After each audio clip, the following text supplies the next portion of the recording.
नमस्कार, मेरा नाम है अंशिता। आप देख रहे हैं आर्टिकल 19 इंडिया। महाराष्ट्र की शिंदे सरकार को मुस्लिम छात्रों के साथ भेदभाव करना जरा भारी पड़ गया। हाईकोर्ट ने सरकार को करारी फटकार तो लगाई ही, साथ ही कहा कि ऐसा दोबारा नहीं होना चाहिए। इतना ही नहीं, कोर्ट ने सरकार को आदेश दिया कि तुरंत इस दिशा में कदम उठाए जाएं।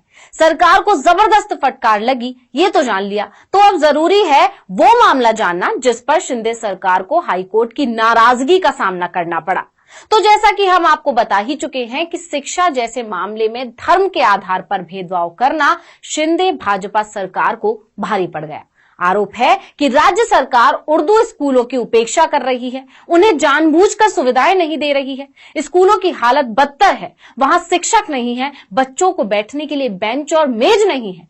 एक क्लास में 300 से ज्यादा बच्चों को बैठाया जा रहा है, पीने का पानी और खेलने के मैदान भी नहीं है। ऐसे में सरकार की उर्दू स्कूलों की अनदेखी का यह मामला जब बॉम्बे हाईकोर्ट पहुंचा तो कोर्ट ने खूब फटकार लगाई।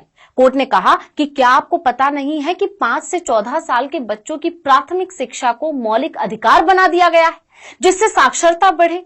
इसलिए राज्य और उसके तंत्र का ये कर्तव्य और जिम्मेदारी है कि वो स्कूलों में शिक्षा के लिए सभी जरूरी बुनियादी सुविधाएं उपलब्ध कराए। कार्यवाहक मुख्य न्यायाधीश SV गंगापुरवाला और न्यायमूर्ति संदीप मार्णे की खंडपीठ ने कहा कि अगर सरकार की तरफ से उर्दू माध्यम के स्कूलों के शिक्षकों की भर्ती के लिए पोर्टल को मेंटेन नहीं किया जाता है तो तुरंत इस दिशा में कदम उठाएं और शिक्षकों की भर्ती की जाए।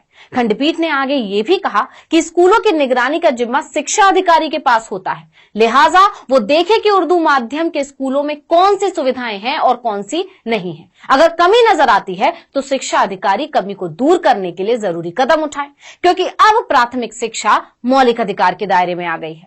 कोर्ट ने निर्देश देते हुए कहा कि उर्दू स्कूलों में शिक्षक व शिक्षकेतर कर्मचारियों की नियुक्ति सरकार की तरफ से तय किए गए रोस्टर के मुताबिक हो। अगर स्कूलों में जरूरी शिक्षकों की नियुक्ति नहीं की जाती है तो शिक्षा अधिकारी महानगर पालिका को जरूरी निर्देश जारी करें। बता दें कि वकील हनीफ शेख ने खंडपीठ को उर्दू स्कूल को लेकर सरकार की अनदेखी करने की जानकारी दी थी। याचिका में दावा किया गया था कि पुणे के जाधववाड़ी इलाके में बने एक स्कूल में तो बच्चों के बैठने के लिए बेंच तक नहीं है। जाधववाड़ी स्कूल में एक क्लास में 300 बच्चों को बिठाया जाता है। इससे ज्यादा बदहाल स्थिति और क्या हो सकती है। ऐसे में जब मामला कोर्ट पहुंचा तो बॉम्बे हाईकोर्ट आग बबूला हो गया और सरकार को बच्चों का मौलिक अधिकार याद दिला दिया। साथ ही आदेश दिया कि जो भी दिक्कतें हैं उन्हें जल्द से जल्द सुधार लो। हाईकोर्ट के गुस्से से सरकार फौरन बैकफुट पर आ गई। सरकारी वकील ने अपने जवाब में कहा कि हर स्कूल के जरूरी स्टाफ के पद को भरा जाएगा। साथ ही 1 जून 2023 तक जाधववाड़ी स्कूल को नई इमारत में शिफ्ट कर दिया जाएगा।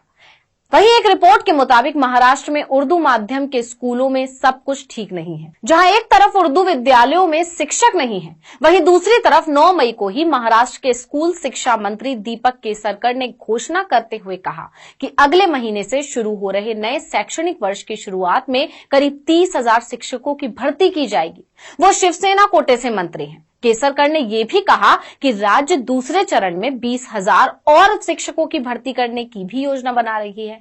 यानी उर्दू विद्यालयों की तरफ शिंदे सरकार का कोई ध्यान नहीं है, जबकि शिक्षा तो मौलिक अधिकार है। यही बात बॉम्बे हाईकोर्ट ने सरकार को भी याद दिलाई और जबरदस्त फटकार लगाते हुए कहा कि उर्दू स्कूलों की अनदेखी को बर्दाश्त नहीं किया जाएगा। उर्दू स्कूलों के बच्चों के लिए वो सभी सुविधाएं जल्द से जल्द मुहैया करवाई जाएं जो दूसरे स्कूलों के बच्चों को दी जा रही हैं। यानी कहा जा सकता है कि सरकार का यह भेदभाव कोर्ट को पसंद नहीं आया और कोर्ट ने सख्त हिदायत दे डाली। अब देखना होगा कि महाराष्ट्र सरकार कोर्ट के आदेशों का पालन करती है या फिर याचिकाकर्ता को दोबारा कोर्ट का दरवाजा खटखटाना पड़ेगा। इस वीडियो में इतना ही। आपसे अनुरोध है कि YouTube पर हमारे चैनल